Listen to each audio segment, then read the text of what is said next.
Welcome now to video number 13 in your series of 17 reasons why entrepreneurs fail in business. Boy, we've covered a lot of ground. Just landed the helicopter, so before I head on in, I'm going to spend a little bit of time with you, and we're going to be talking about, on a scale of 1 to 10, how coachable are you?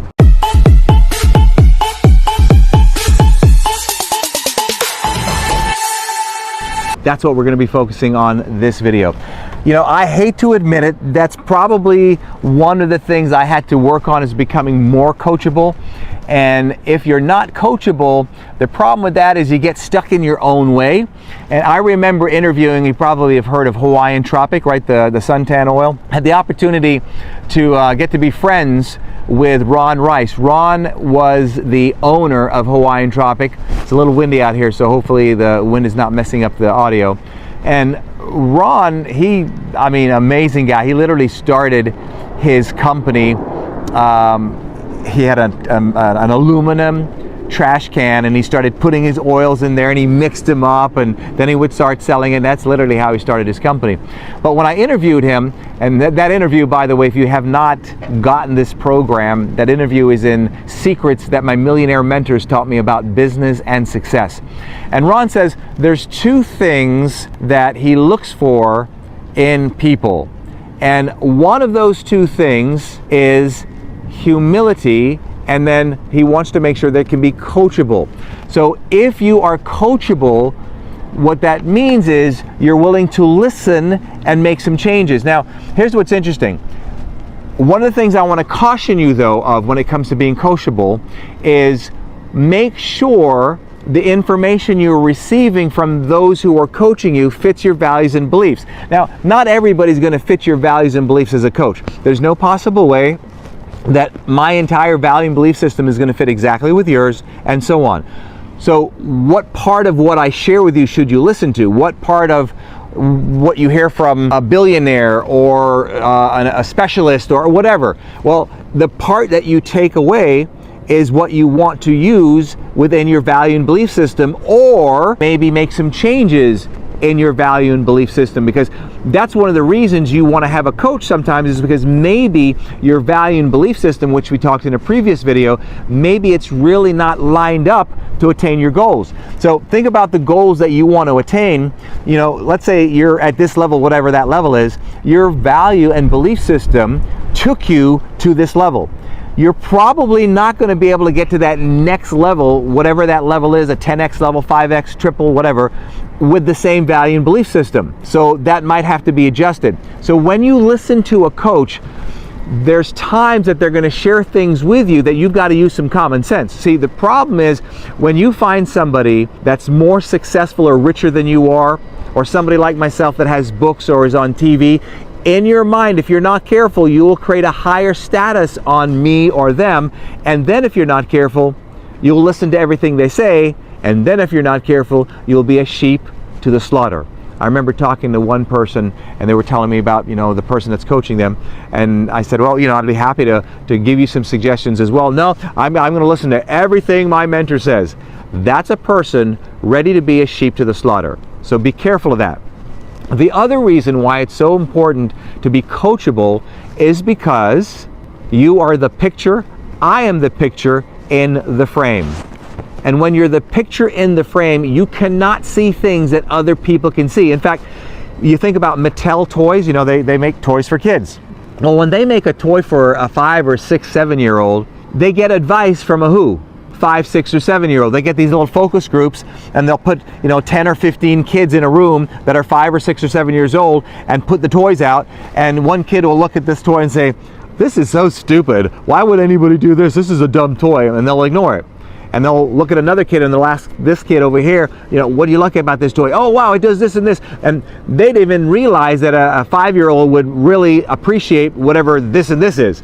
So the bottom line is look for insights. There's a gentleman that flew over with me today, and he has an airplane, and he has way more experience in that airplane, but I have way more experience in aviation. But I have to keep an open mind and listen to him, because there's things that he can teach me, especially with the avionics in his airplane, that I'm not familiar with.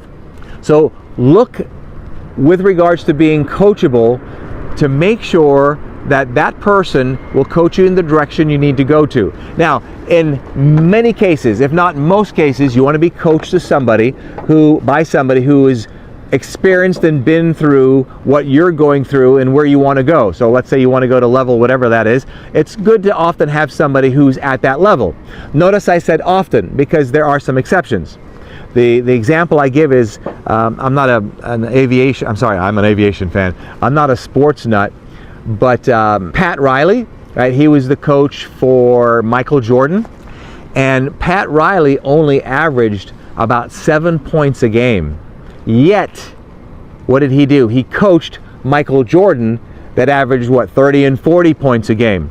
So even though Pat Riley was not as good as a player as Michael Jordan was, he understood the skills needed to coach him. And what was interesting, even though Michael knew that Pat Riley, he never said, well, what are you going to teach me? You average 7 points a game. You suck.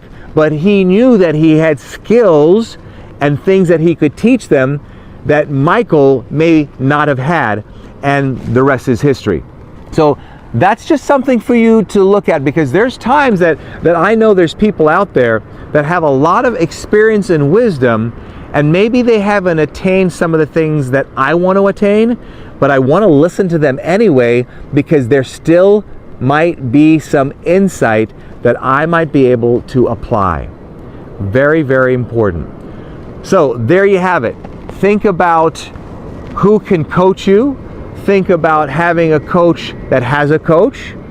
And one thing I think I've learned in the latter years of my business is to be very, very open-minded with so many different ideas. That's why it's important to also network, because you can learn from so many people.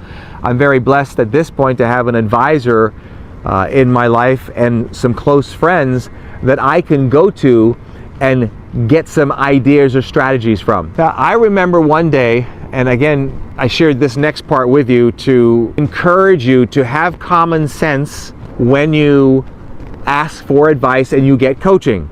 You can't listen to everything. There's no possible way that a coach, myself, can give you 100% of all the answers all the time. And I remember when I was 17 years old, I had a millionaire mentor. And at that time, I was doing very well. I was doing over $100,000 a year in business.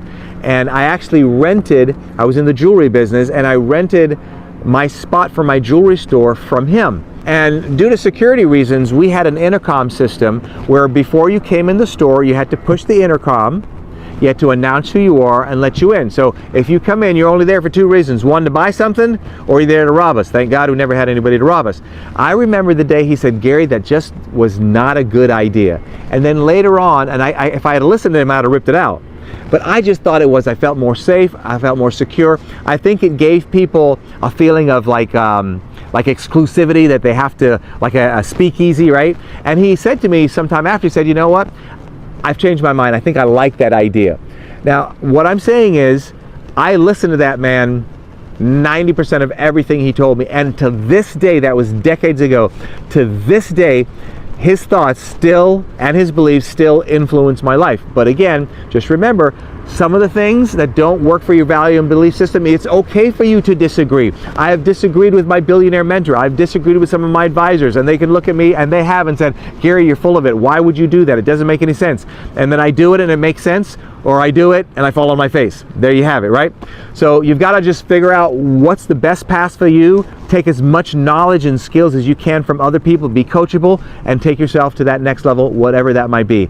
Hey, I'm out of here. Thanks again for listening to this video. And then on a scale of 1 to 10, 10 being the highest, remember, ask yourself this question: am I coachable? Or how coachable am I? I'm out of here.